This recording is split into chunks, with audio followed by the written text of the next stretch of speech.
Vamos avaliar quem? O voto impresso depositado em urna paralela. Vamos lá ver como é que ficaria, né? Como seria essa modalidade de voto impresso. Então, eu chego lá para votar, eu tenho a urna eletrônica. Aí escolhi meu candidato, o candidato vai, como eu falei desde o começo, né? Eu obviamente não vou votar no Bolsonaro, né? Mas eu vou votar no Lula, porque eu quero, né, tirar o Bolsonaro e eu sei que para liquidar aí as eleições o mais rápido possível, tem que votar no Lula. Não morro de amores por ele, não sou lulista, mas vou votar nele para tirar o Bolsonaro ou para impedir, né? Bom, não é para tirar, né? Para que o Bolsonaro não se reeleja. Aí eu escolho o candidato Lula lá, aperto, confirma, e aí tem uma impressão nessa urna paralela aí. Eu vejo lá, deu L. Legal. Então, essa situação qual que é? É boa. Esse voto caiu numa urna, né, um papel, caiu numa urna, eu saio dali feliz e contente. Legal. Votei no cara, tal. Tá tudo certo. E aí eu fico feliz e contente. Aí, vai lá alguém, né, algum bolsonarista, obviamente aperta, né, escolhe lá o número 17, vota lá no mito. Aí, ao invés do B, aparece o L. Aí não pode. Inclusive, também não pode o contrário, né? Não posso apertar L e aparecer B, né? Não posso acontecer, não posso fazer isso. Não vou precisar, né? Não vou colocar isso aqui para a gente economizar folha e economizar tempo. Mas é claro que o inverso também seria problemático. Aí, qual que é a situação a ser enfrentada, né? Qual que é a situação a ser enfrentada? Como que o cara vai provar que ele apertou o candidato, né, o número do Bolsonaro? É uma boa pergunta, hein? Por quê? Essa informação apareceu na tela da urna eletrônica.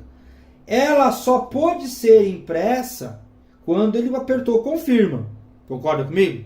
Porque enquanto eu não apertei o botão confirma, ele não pode imprimir, né? A impressora não pode imprimir. Por que não? Não faz sentido nenhum, né?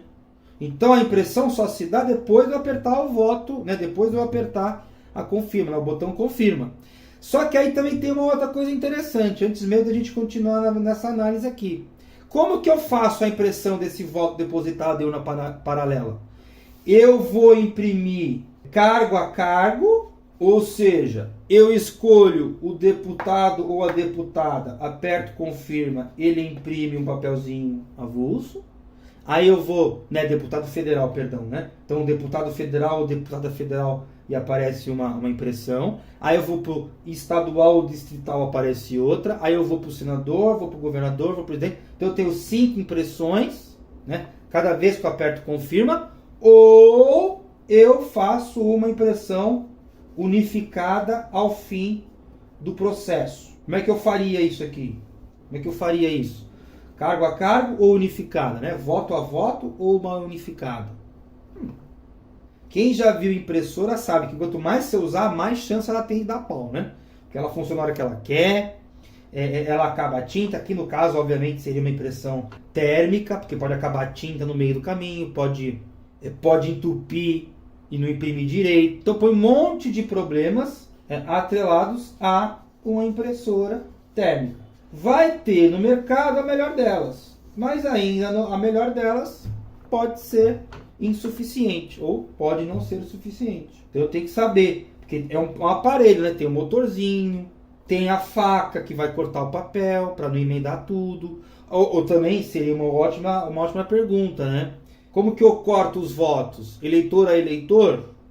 Ou eleição, né? Ou então o processo como um todo, né? Provavelmente aí no caso é eleitor a eleitor, né? Seria mais inteligente. Mas, voltando aqui ao início da reflexão, como que eu garanto que eu apertei B mesmo e não L, só para sacanear apareceu L ali, né? Ou seja, quem garante que eu, eleitor, apertei Bolsonaro e aí aconteceu de aparecer L aqui, né? Logicamente que são os números envolvidos e tal, né? Acho que é 13 e 17, né? Uma coisa assim, né?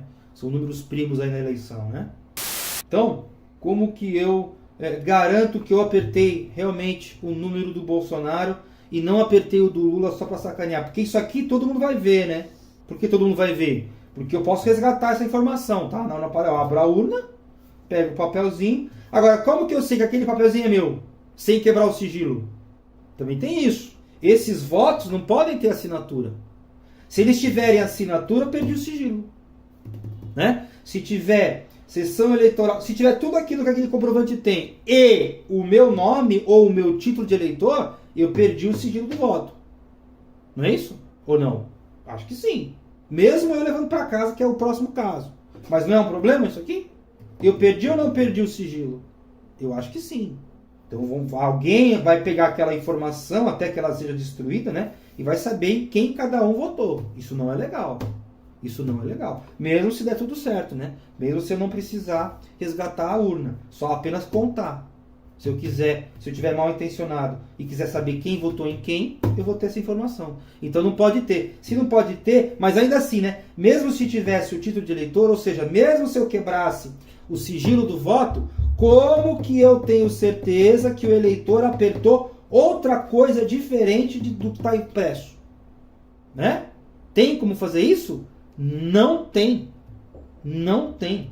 Porque essa informação aqui saiu e está na mente do eleitor. Na mente do eleitor. E não em outro lugar.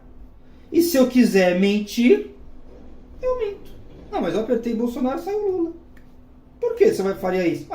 Como eu sei que o Bolsonaro vai perder, ou pelo menos, né, eu posso apostar que o Bolsonaro vai perder, eu vou lá, aperto o Lula, sai o Lula, falo, é fraude.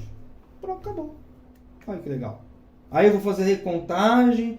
Aí se eu não for o último da sessão eleitoral, como é que eu resgato todo mundo? Porque vamos anular a votação. Quer dizer então que todos os votos de todas as pessoas que são aí, né, de 300 pessoas, 200 pessoas em média, né, vamos pegar uma média aí de 200 eleitores por sessão, quer dizer então que eu jogo todos aqueles votos fora?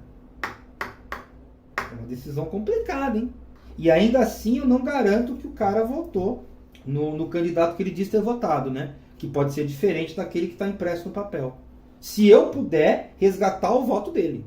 Mesmo se o voto for resgatado, como que eu garanto que ele realmente votou em quem ele diz que está votando? Né? Aliás, que ele votou em quem ele diz que ele votou. Eu não tenho como garantir. Não tenho como garantir. E aí? Paro tudo? Ou será que às vezes é um eleitor só para sacanear, sei lá, alguém que não gosta de votar, mas vai votar forçado, porque é obrigatório. E isso também é interessante, né? Que o voto, né? Vou até falar aqui para não perder, não esquecer em outro momento. O voto é um dever, viu?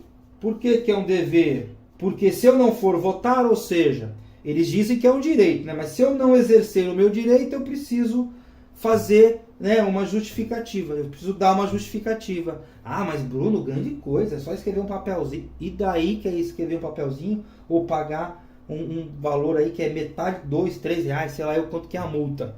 Não importa, se eu tiver que justificar e tiver que pagar um papel, tem que pagar uma certa quantia, o voto é um dever. Porque como assim eu não posso abrir mão de um direito meu que é votar? O voto é obrigatório, o voto não é só obrigatório. O voto é um dever. Dever.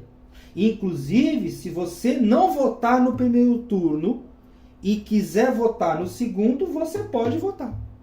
E faz todo sentido, né? Passei mal no dia da votação do primeiro turno, mas quero votar no segundo. Ótimo, vote no segundo também.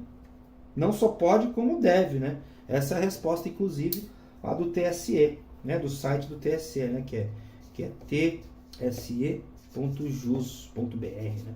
Então vai lá, você vai ver essas perguntas aí. Não só pode, como deve votar no segundo turno, mesmo aquele que não votou no primeiro, né? Então o voto é um dever. Por quê? Porque eu sofro uma sanção. Mas é só um preenchimento, nem que se não tivesse multa, é só um preenchimento de um papel. É um dever porque eu tenho que justificar justificar a minha ausência no meu direito, né? Ou seja, justificar a não exerção, né? Exerção? Exerção, deixa eu ver. Não tem. Muito bom, inventando palavras aqui. Né? Então, como é que eu tenho que justificar, né, o não, né, enfim, a abertura de mão que eu fiz lá de um direito? Eu joguei meu direito fora. Né? Por que eu tenho que justificar isso? Se eu tiver que justificar com qualquer meio que seja, por menor que ele seja, por mais simples que ele seja, isso aí garante um dever. Então o voto é um dever e não um direito. Aí só por causa disso, para voltar aos trilhos iniciais dessa digressão, né? Só por causa disso eu vou lá e vou sacanear o processo. Pronto. Por quê? Porque eu sou um espírito de porco que se dane, né? E vou fazer aí essa bobeira e vou cagar todo o sistema, né? Por quê? Porque eu sou bobo, porque eu sou um espírito de porco e eu não gosto de votar, então eu vou votar de má vontade. Certo? Então, é complicado o depósito, né? O voto depositado em urna paralela, né? É complicado, tá bom? Mas agora vamos ver a terceira, aliás, a terceira não, né? Eu tô querendo acabar o vídeo. É a segunda opção, que é o voto, né, ao portador, né? Ou seja, o voto impresso ao portador, tá?